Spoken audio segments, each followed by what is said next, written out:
Pagi hari makan pindang, siangnya ada bumbu rendang. Bila cinta lama datang, haruskah tumbuh mengembang? Bagaimana bila cinta lama si mantan datang kembali dalam kehidupan pernikahan kita? Kita akan membahasnya di sini dalam program Kapas Keluarga Allah Pasti Akan ke Surga.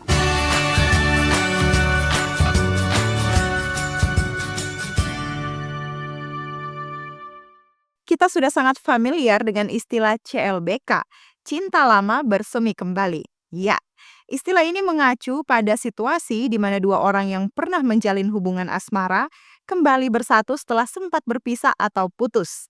Fenomena ini seringkali menimbulkan perasaan campur aduk di antara pasangan yang mengalaminya. Bagi sebagian orang, CLBK bisa menjadi kesempatan kedua untuk memperbaiki hubungan yang pernah ada, sementara bagi yang lain, ini adalah kilas balik pada kenangan manis yang pernah terlewati. Fenomena CLBK ini is complicated karena seringkali didorong oleh keinginan untuk memperbaiki kesalahan masa lalu atau melanjutkan apa yang pernah ditinggalkan. Lantas apa yang menjadi masalah dengan CLBK? CLBK bukanlah suatu masalah bila keduanya sama-sama masih single atau belum menikah. Namun bila keduanya atau salah satunya telah terikat dalam ikatan pernikahan, maka sebaliknya CLBK akan menjadi awal dari kehancuran sebuah pernikahan. Dalam kondisi ini, CLBK jangan dan tidak boleh bersemi kembali. Hal ini dibuktikan dengan meningkatnya kasus perselingkuhan yang menyebabkan perceraian dan kebanyakan diantaranya disebabkan oleh kasus CLBK. Nancy Kalish, PhD, seorang psikolog sekaligus pengajar di California State University di Sacramento, Amerika Serikat, telah melakukan penelitian mengenai fenomena CLBK atau yang disebutnya sebagai Lost Love Project. Proyek penelitian ini mengambil sampel orang-orang yang pernah menjalin hubungan lagi dengan mantan kekasih setelah 5 tahun atau lebih berpisah.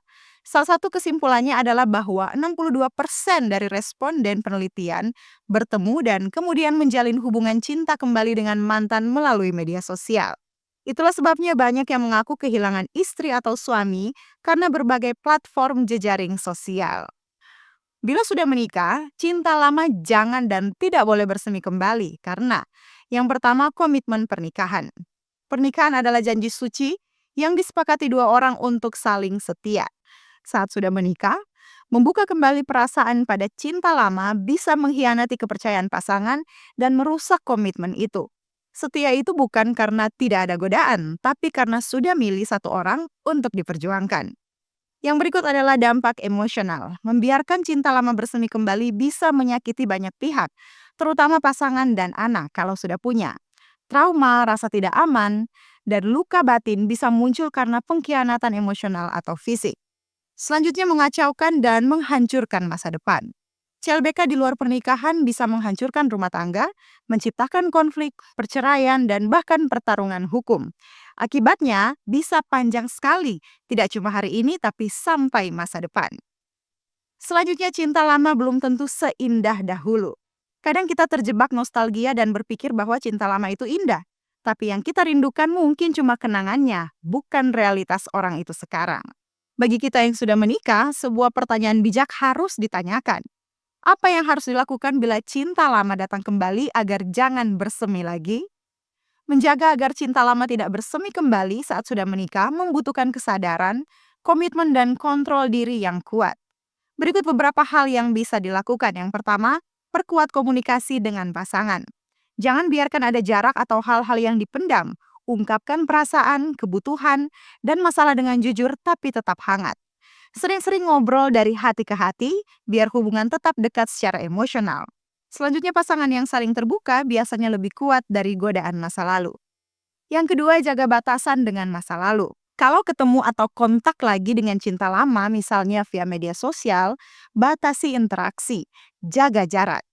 Jangan mulai obrolan pribadi, nostalgia, atau curhat masalah rumah tangga. Kalau perlu, unfollow, mute, atau bahkan blokir kalau itu bisa menjaga kedamaian batin.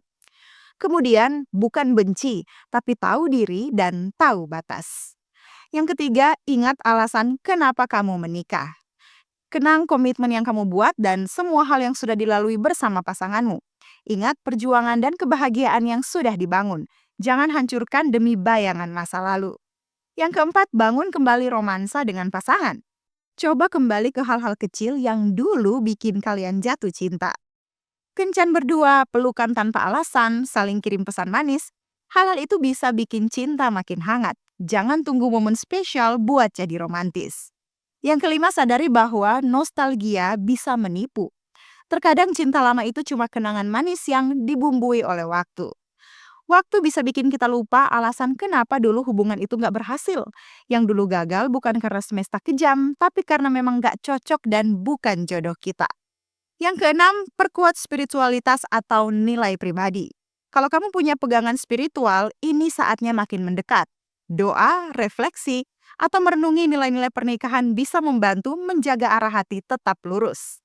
Yang ketujuh, cari bantuan kalau perlu. Kalau kamu mulai bimbang atau tergoda, jangan ragu cari bantuan. Bisa dari konselor, teman bijak, atau mentor pernikahan. Menjaga rumah tangga itu kadang perlu bantuan dan itu hal yang wajar. Apakah boleh menjalin pertemanan dengan cinta lama atau mantan kekasih? Boleh berteman dengan mantan setelah menikah, tapi harus pakai batasan yang jelas dan sehat. Tentu pastikan sudah tidak memiliki perasaan apa-apa serta jaga perasaan pasangan kita. Pasangan kita harus tahu dan tidak keberatan. Bila pasangan kita keberatan, maka sebaiknya jangan. Berikut beberapa batasannya. Yang pertama, jangan pernah curhat masalah rumah tangga. Mantan bukan tempat buat curhat, apalagi soal pasangan kamu sekarang. Ini bisa jadi celah untuk kedekatan emosional yang berbahaya. Yang kedua, hindari interaksi intens dan pribadi. Jangan chatting setiap hari, telepon larut malam, atau ngobrol hal-hal pribadi. Jaga interaksi tetap netral, sopan, dan tidak terlalu dekat secara emosional. Yang ketiga, jangan nostalgia. Hindari obrolan tentang kenangan indah kita dulu atau andai waktu bisa diulang. Nostalgia adalah pintu rahasia menuju CLBK. Yang keempat, jangan sembunyi-sembunyi dari pasangan. Kalau kamu merasa perlu nyembunyiin pertemanan itu, tandanya ada yang tidak sehat. Kejujuran dan transparansi ke pasangan adalah fondasi utama. Yang kelima, ketika pasangan tidak nyaman, dengarkan. Jangan marah atau malah menyerang, menuduh pasangan kita terlalu cemburu. Kalau pasangan kamu nggak nyaman, penting untuk menghargai dan ngobrolin baik-baik. Tujuan bukan cari siapa yang benar, tapi bagaimana menjaga kepercayaan dan menghormati perasaannya entah sebagai suami atau istri. Itulah sebabnya banyak yang menyarankan untuk sebaiknya putus kontak dengan cinta lama atau mantan kekasih. Alkitab mengatakan dalam Amsal 4 ayat 23, jagalah hatimu dengan segala kewaspadaan, karena dari situlah terpancar kehidupan. Hati kita rentan. Kontak dengan mantan, apalagi yang pernah ada rasa dalam, bisa memicu kenangan dan perasaan lama. Ayat ini mengingatkan kita untuk waspada menjaga hati, bukan hanya tindakan fisik. Kunci untuk dapat menjaga hati agar cinta lama jangan bersemi kembali adalah selalu dekat dengan Allah dan ada rasa takut akan Dia di hati kita.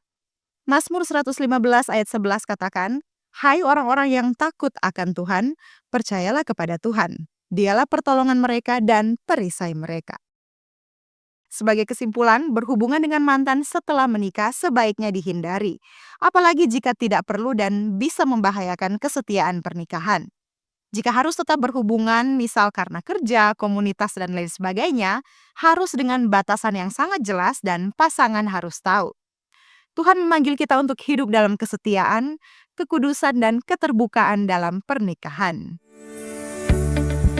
Demikianlah pembahasan kita kali ini dan bila sahabat Kapas Frasa diberkati, jangan lupa untuk like dan komen serta bagikan tayangan ini supaya semakin banyak orang lagi yang diberkati. Tuhan Yesus memberkati dan salam Kapas.